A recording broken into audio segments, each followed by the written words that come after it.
Hi, I'm Jim. Today I'm here to show you how to winterize a cottage. Alright, now we're going to go through a list of things that you're going to need for this job. And I have a small compressor here and a hose for the air. And I also have a few tools here laying out just to make it a little bit easier. This is stuff that you're probably going to need. This is an air hose that I fashioned out of an old garden hose and put two fittings on here, pushed it into there and clamped it down onto the pipe. And that would be to put air pressure into the hot water tank and the lines of the house. You may or may not elect to use this method. This is an old plunger head with the handle unscrewed with a hole drilled into it to allow this air chuck to fit into there to pressurize a little bit of the sewer drains and traps. And you may or may not use that. You might just use the plunger. Okay, so what we have here is a little hand pump. We have some RV antifreeze. You can select whatever brand you want. It's really not that important, but if you have a favorite brand, go ahead and pick that. There's a pipe wrench and a couple other assorted wrenches to break the pipes loose if you're going to take any of the pipes apart. It'd be good to have a couple of rags laying around, and one thing nice to have is something to wipe up with after you're done, because you're not going to have use of the sinks and water. Now let's get started. In this particular situation, this cottage has an electric hot water tank, and there's a breaker for it. So the first thing that we're going to do is shut the hot water tank off. Locate the breaker and shut the breaker off. If this cottage had a gas hot water tank, we would still do the same thing, only we would shut the gas valve off going to the hot water tank to make sure that that hot water tank doesn't get destroyed by leaving it energized. Okay, now in this particular situation, this has municipal water, and there's a meter inside this meter pit. This is a key that you'll use to shut the main water valve off. This is a key that opens up the top of the lid of the meter base. So we'll take this cover off, pull the meter out, set it to the side, and we will shut the water off. Line the slot up on there until you see those rings. Those rings are to put a lock on there if you ever were going to be locking that water so it can't be turned on or off. Just line those two rings up, and that will shut the water off. Water's off. We'll close this lid so no one can get injured, and that'll be it outside. Now we already have the hot water tank shut off by the electric breaker, and we already have the main water coming into the house from the meter pit shut off. So now we're going to drain the faucets and get the water out of the system. So just open the valves up, let the water drain entirely. Let all the water drain out. There's water in the water tank that's draining, as well as water in the pipe. Drain all the water out of everything. Open up all of the valves, shower.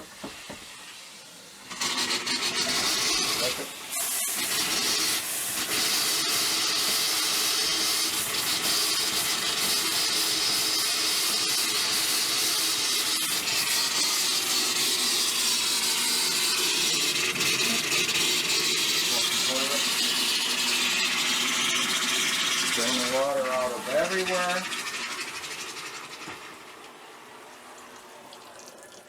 We'll take the toilet tank off, toilet tank cover off, and just give it time to drain. In the meantime, we're going to go outside and we're going to disconnect the water for if there's a hose outside, and we'll let it drain out there as well.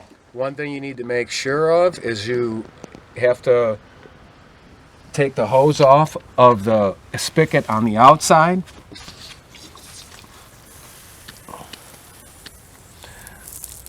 Okay, And the water's going to be draining from here as well. And later we'll blow this hose out and get rid of the water from the hose. And this will leave open so that the water can drain out of the system as well. Just leave everything open. Now while we're waiting for the water to just naturally drain out of the hot water tank, rather than do nothing, I'm going to follow through with another thing that people may neglect. So we're going to check the gutters real quick and make sure that they're going to drain properly.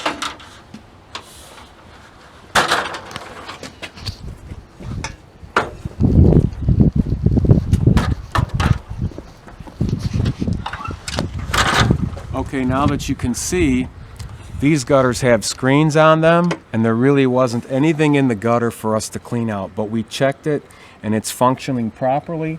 It's clear all the way down, and we're just waiting for the water inside to drain.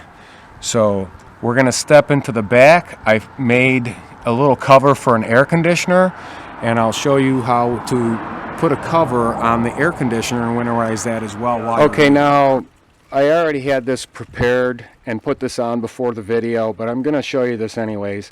I made a box out of styrofoam and duct taped it together, and duct taped it, sealed it to the side of the house where it comes through the house. This unit's high inside, and it's a lot easier to just cover it up rather than take it out. So this is what I did with to winterize that, and it's just while I was waiting for the water to finish draining. All right, now most all the water that's in the system that will drain naturally has already drained out naturally, but there's probably still a little bit of water left in the bottom of the hot water tank that I'd like to get out before we blow everything out. So I've taken this, it's an ordinary washing machine hose, and I threaded it onto the bottom of the valve for this hot water tank. And then I'm going to put this other end of the hose in a bucket, and I'm going to open this tank valve up, and it's gurgling. A little bit of water's coming out, very little, just a couple trickles, but we're going to do that anyways just to make sure, and we're going to let that sit down there as well too. In the meantime, we're going to drain the water from the toilets and get that situated. You'll probably have to hold this lever down to drain all the water out of the tank, and the water that's in the tank now is going into the bowl, and the bowl is still filled with water, but we'll just let that drain out. Okay, on this particular kitchen faucet, the aerator head pulls out, and this line is weighted, so if you leave this go, it goes back up into the faucet and goes down under the sink while the weight is pulling on it. But I like to take the aerator heads and the heads off the showers and all the spigots and faucets just to make sure that they're clean and ready to go in the spring, but also to make sure I can get all the air and everything out of these lines. So I'm going to take this off, and it's best to put this into the sink in case there's a washer that should fall out. It'll catch the washer or anything that might be in there out. Now this is clean, and I'm going to set this off to the side, and then I'm going to take this rag and tie this rag onto the hose so that it doesn't retract back up into that neck. Now I have this rag tied on there so this hose can't retract and go back into the faucet head, and that'll hold it there, and that'll stay like that for the winter. Then we're going to go into the bathroom, and we're going to take the aerator heads off the faucet in the bathroom and off the shower. Okay, now we're going to take the aerator off the bathroom faucet. It's a chrome faucet and it has a chrome aerator on it. Sometimes they're snug down a little bit too tight to take off by hand. So I like to usually use a piece of leather belt or an old piece of leather glove that's cut, but I don't have that with me at the moment. So you can take a piece of rag like this, put it on the head of there so you don't scratch the finish of it, break it loose, just enough to break it loose, and then you can do it by hand. Take it off, put it by hand, make sure you don't drop anything out of the washers or any of the accessory stuff that's inside a connection. Okay, the water's drained, and we have the bathroom aerator off, we have the kitchen aerator off. There's a shower head that's on a hose in the shower, And I'm going to take the hose off the shower fitting here. I could take it off up here, or I could take it off down here. And I'm going to take it off down here because it will be easier when the water starts to spray out of there that it's lower down to the ground, and I can put this hose in a bucket. Make sure nothing falls out. All the washers are in place. I'm going to let that drain down some more. Make sure all the water's out of it. And I'm going to set this to the side here, and that'll be ready to use in the spring.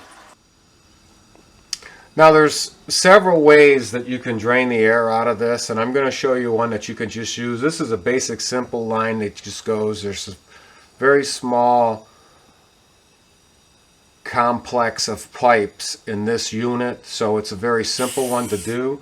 But I'll drain it just here. Put air in there, and you'll hear air blowing out in the other room where the bathroom fixtures are open. Make sure you do the hot.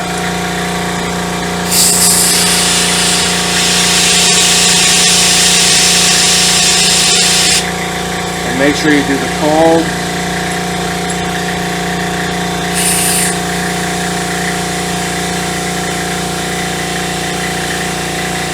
And now primarily the water in this line that comes to this kitchen sink should be drained out. Earlier I showed you how you could hook an air line up to the faucet and just blow that line out directly. But some people, they would prefer to hook up air to the hot water tank and to the lines in the house. Just make sure that you don't put too much air in the lines, even though it's usually good to 30 or 40 pounds to be safe. But what I did was just make a very quick fitting. I took an old garden hose and I cut one end off. It was a waste hose anyways. It had a hole in it. And I bought a fitting that has these barbed ends on it that will fit into the garden hose. And on the other end it has threads on it to fit a fitting that is typically used for air chucks. And this is the female end. And I threaded that onto, with thread tape, onto the male end of this hose fitting. So what I'm going to do is I'm going to put this clamp on the hose. Then I'm going to slide the barbed end onto the hose, and I'm going to tighten that clamp up on there. And then this contraption will enable you to put air in the system of the house through either the washing machine connection for water, or through the drain for the hot water tank, or through the valve on the outside of a house where you would connect the garden hose. Now we're going to go into the bathroom, or the utility room rather, and we're going to hook this up to the bottom of the hot water tank. Now since I already drained the water out of the toilet tank, I'm going to position this wrench to hold the float up, just so that the air all doesn't escape from the fill valve in the toilet tank when I pressurize the hot water tank and the plumbing in the house. And then we're going to go back to where the hot water tank is, and I have the hose that we made with the end on it fastened onto the hot water tank. The hot water tank drain valve open all the way, and I'm just going to connect the end of that hose from the air chuck onto the air hose. And we're going to put air pressure in the hot water tank. Just make sure you don't put too much. It's not really necessary for a small place like this with not that many air lines to put very much air in there, seeing we mostly have all the water drained out of it already. Then I'm going to come over here and release some of the air, which is coming through here. That seems to be already drained properly. And I'll close that off. I'll check out this drain. There's very little water coming out of this. Turn it to the hot. Now there's obviously more water in the hot line. So we're going to drain that down until that stops. And it's really not that critical to get every last little drop of water out of there. There's a little bit of water in there in the previous not that big of a deal. And then I'm going to turn it back to the cold. I'm also going to go into the kitchen and do that to the kitchen as well.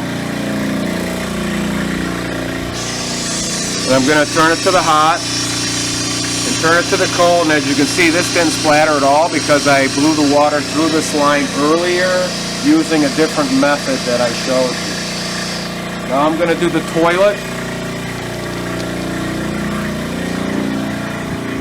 And I will just take this wrench out and let the float go down and let the air come through the bottom of the fill valve where it would normally be water coming through. Now, as you can see, the water is out. So I'm going to disconnect the air from this tank. I'm going to shut this valve off. And then I'm going to disconnect this stuff. Now there's still some air left in there. I had the regulator on the air compressor set to about 30 pounds. So even if it completely filled up, there would only be 30 pounds in there. And as you can see, there's no water left in there coming out. Okay, now just so we're on the same page here, this is the main water line coming in, and it comes in from down underneath the foundation and comes up into this regulator, and then it comes around up to this main line where this is the main shutoff. And this cord is a heat trace that comes down this to enable this to be traced with heat if it's needed. But since we're going to drain this main line, we don't need to heat that line because we're going to shut the heat off in this unit. So what I'm going to do is break this loose and then take it apart and drain that line down.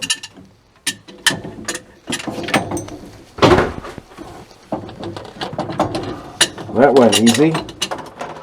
Big wrench. Okay, so as you can see, there's still water in there, and this water is basically trapped in there from this section of the pipe down. So that's water that, if you didn't break this loose, would have still been in there, and this could have froze and broke if there's no heat on in this unit. So I'm going to pick up on that. There should be a washer in here. I'm going to pull that washer out so it doesn't get lost. And there's the washer, and I'm going to set that aside for now. And I want to take this tube that I have here, and I'm going to stick it down into this pipe and suck the water out of this pipe. And as long as we're down in the ground pretty good, and actually I'm hitting a bend down in there right now, that should be enough. So I have a little pump here. Alright, now I'm going to connect this pump to this tube, and I have a bucket set up in here, and I'm going to draw the water out of that pipe.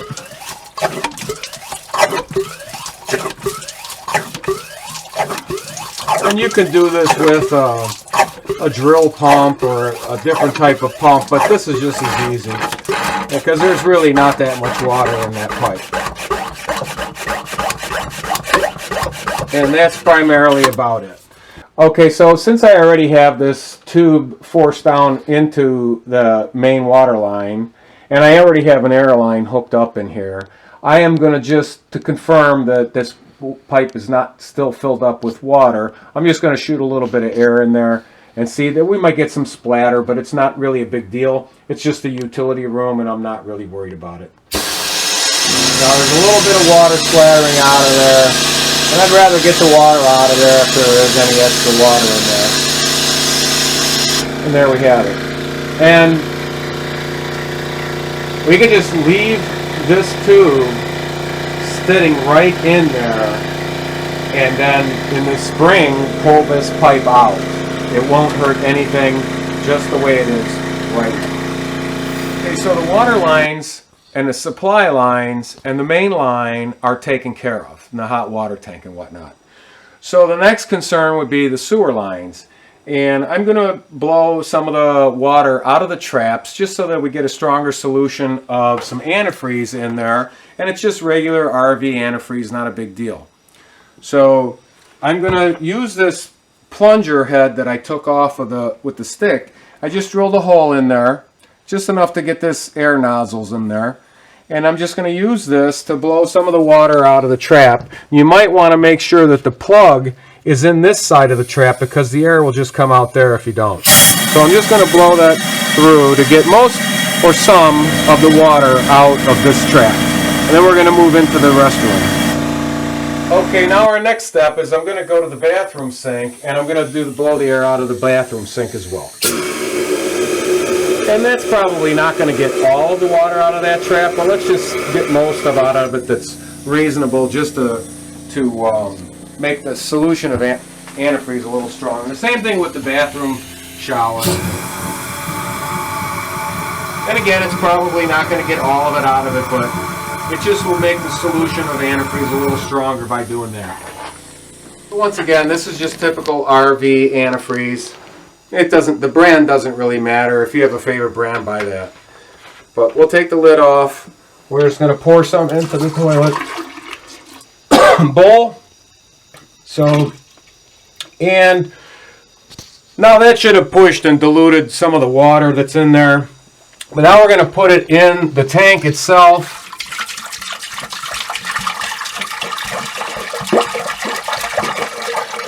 And then I'm going to push the flush lever.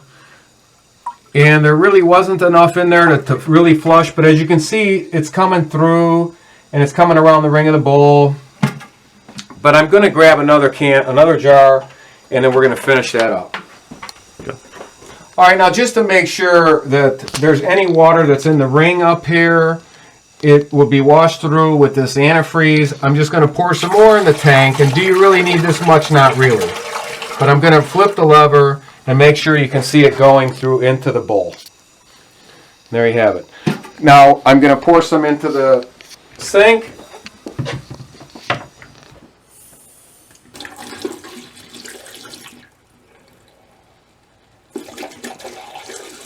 And that's more than enough. And then I'm going to pour some into the shower drain. The shower drain is typically a little bigger, so it wouldn't hurt to put a little more in there. And then I'm going to pour it into the kitchen sink as well.